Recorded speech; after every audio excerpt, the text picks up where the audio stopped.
oh, dude, camera's taken me so many places and got me into so many really cool situations and just like so many memories where like if I didn't have a camera, it wouldn't have happened, you know?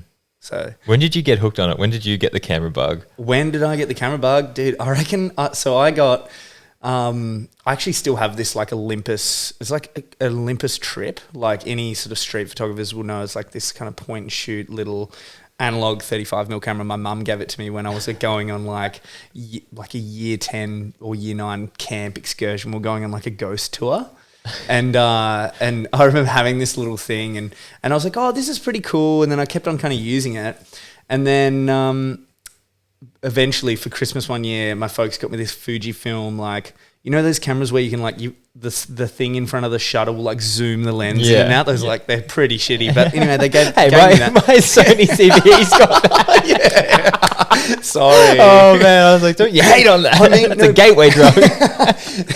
Definitely not the same sort of gateway drug as a prime lens with the big zoomy boy, and it just goes in and out. But like, I get what you mean though. Those things are sweet. I mean, they've come a long way. Like now they're a lot better. Back in the day, they were like not that great. But I mean, you could get ones that you could like zoom in and fill the frame with the moon or something. Like those are cool, and the quality's way better. But anyway, I remember getting that for Christmas, and then just like I was like riding BMX and stuff back in the day, and like just started shooting my friends like riding BMX and skateboarding, and then I was like started to get really interested in Photoshop because I was trying to like, we had a really crappy skate park like where I grew up. Like I grew up in northwest Tasmania, like in this place, Forest is the actual name of the town. It's just farmland. But Smithton, the closest skate park, was not good. But they had all this vacant land around it, and we're like, fuck, let's try and like save some money, or like, you know, do some like comps and events and stuff, and like do sausage sizzles and save money. And then the council were like, hey, we'll match that. And then the state government matched that funding as well. Yeah. And so we they did do that. Yeah, we ended up. Was that the plan at the start? Well, like that was kind of what really stemmed, because I was like shooting on my mates skating and riding BMX, and then we're using the photos, and then I would go home and like learn Photoshop and make posters for the skate comps, like when I was real young. Yeah. So that's where it kind of really started. And then, and then I like really got hooked on it in high school when I had a really good, like relief teacher. So was that like a super positive, like reinforced thing when like your art then created all this money to then create, like you had like a direct link to like, it was cool seeing bridging the gap between. It was just cool seeing what like you could achieve by like with a photo, you know. And all it would have been was like my mate like doing a tape like off the big quarter there, and we're like sausage sizzles, and we'd do them all the time. Yeah. And then eventually me and my buddy sat down with a designer and like basically based it off of like unit 23 or unit 24 or whatever it is I think it's in the UK, that like really cool bowl. Yeah, I know the one you're talking about. Yeah, and it's like kind of get this like curved wall ride into it, and so the park looks amazing. It didn't quite get built probably to like code or whatever. It's like, so some parts of it are a bit rough, but like going back and riding it now on the BMX is pretty fun, because like it kind of got built, and then I moved to Melbourne to study photography. But yeah, it was like it got built and then I left, and so now I get to go back and I'm like, oh, this is pretty sweet. Yeah, like, and you helped build that, like literally build that. With, we had like content. All our folks and stuff are there, like, you know, flipping sausages and like, you know, run competition stuff. It was cool. That's pretty wholesome. Like, that's a very wholesome story. Just cooking snags, raising money, just like small country town things. No, that's awesome. That's really cool. No, it was good. It is crazy what you say, like you create, I guess, a feeling with the photo, and then what that feeling can carry on to like people actually like, oh, look what this is creating, and like look at the community of people that actually come together, and then that creates a positive effect. Yeah. And that all just stems from a cool photo. Nah, totally. That was the cool thing. And then I think from there I sort of like had a mixture of like being really interested in like, you know, documenting things and like, you know, photographing people. But then I went through this massive phase of like just wanting to create, like you said, like creating a feeling with a photo. I like sort of had this really cool mentor in Tassie who was a landscape photographer, and his name's David Murphy, owns a gallery in Stanley called the Cow and Calf Gallery, and which are a couple of islands off the coast.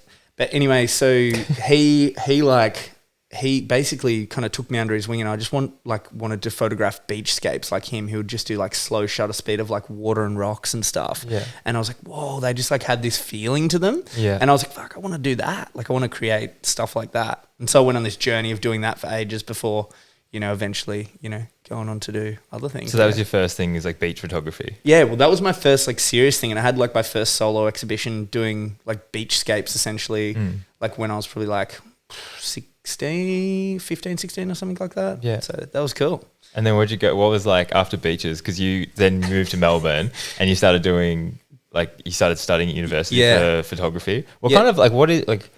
Because obviously you say you study photography, but is there like a certain like? Yeah, well, I majored in photojournalism, but you could do art, photojournalism, or commercial. Yeah. And I majored in PJ, but dude, the way I even got into there was like a weird little circumstance of events. Because like growing up, I grew up on a farm, and like I guess growing up in Tas was.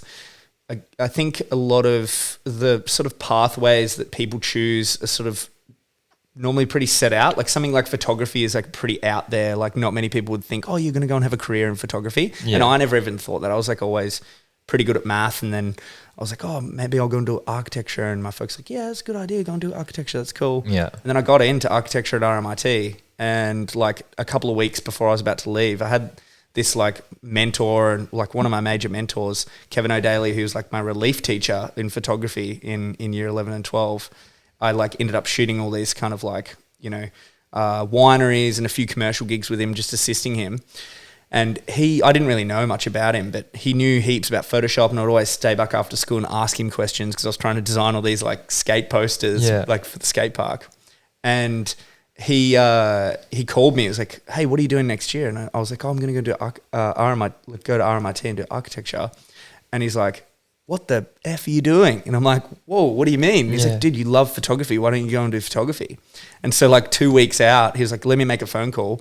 And I remember like really specifically, like I'm like 18, like driving the tractor on my parents' farm, and he calls me back. I'm like ripping up a paddock for like something to be planted in there. And he calls me back and he's like, hey, you're going to photography studies college. And I was like, wait, really? And he's like, yeah, I've got you in. Like he was a big industry guy. So he knew signed, everybody. Without them even seeing my portfolio, because I'd been shooting with him so much, and I didn't really know back then, but he was president of the Australian Institute of Photography for like 6 years. He owned the largest commercial portrait studio in the Southern Hemisphere. Like, really?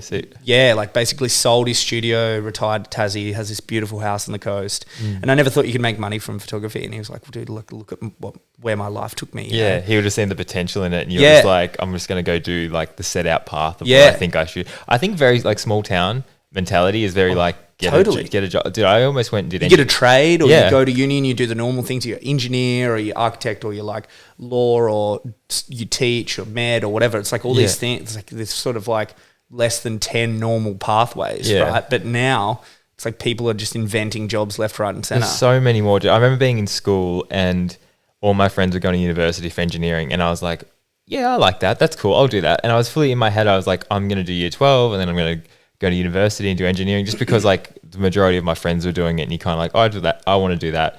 I'll make money doing that. And then I was like, why don't I get this writing thing a go? Like I'm already doing it. I'm already good at it. But it's like, doesn't seem like a realistic thing until you actually like, no, if I do this and that, it'll all work out. And it's like a bit of a plunge, because I missed like all of year 11, and then I dropped out of year 12, which could have been seen as like a bad thing, I guess, by some people. But it's like, if you actually put in work to something else, there's so many opportunities that come up. And I think it's the other thing. Like I remember we were driving to go riding, like in Beechworth a while back, and we were talking about that thing.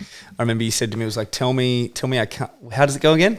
What does it say? Tell me I can and I'll try. Tell me I can't and I will. Yeah. And so I had that same, and I remember we were like, this is so rad, because we're on the same like mindset about that, because I was so in that as well. Because I remember like bailing on architecture, and then being like, I'm going to go and do photography. And my folks were like, oh, look, like we support whatever you want to do, but just know you might be a broke artist for the rest of your life. And I remember hearing that and being like, and it wasn't that they didn't support me. Obviously in those words, there's a level of them being like, oh, hell yeah, we'll support whatever you want to do.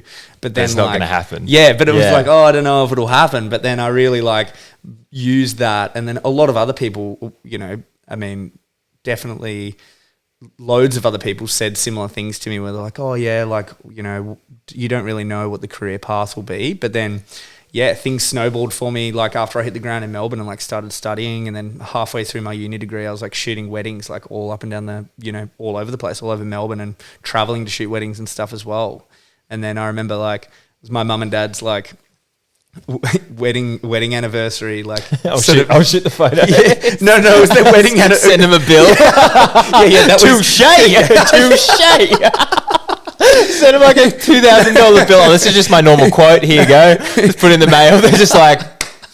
No, what actually happened though was like it was like their wedding anniversary, and I remember going back, and I'd been shooting weddings for a little while then, and they were like, and they hadn't really been overseas. They'd been to New Zealand or whatever, like a while back, but they hadn't really been to sort of Southeast Asia or anything where you have a real culture shock. And so I was like making pretty good money shooting weddings, and I paid for an all expenses trip for them to go to Thailand for like 10 days. And I was like, yeah, broke artist that, huh? You know, that was my like me showing them, you know, but.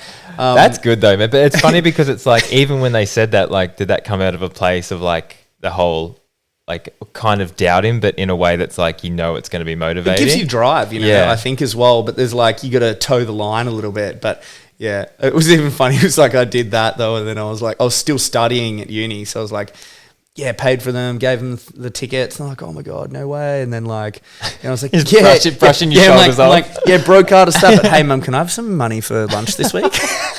It's very hit and miss, isn't it? All the money's gone on their trip. All the money's gone on their trip. Oh man. But what was the guy's name that mentored you, and then his name's Kevin O'Daly. So he's still a good friend of mine. I see him whenever I go back to Tassie. But yeah, I just remember like being in like school. So our like photography teacher in year 11 and 12 got really sick, and he was his partner is the student counselor, I think, at school.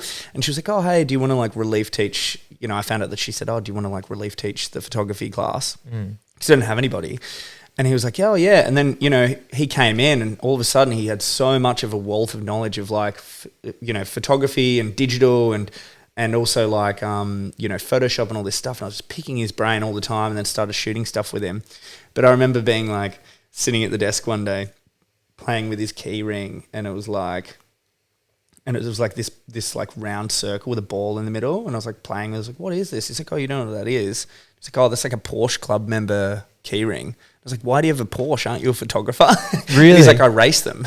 And I was like, oh, okay.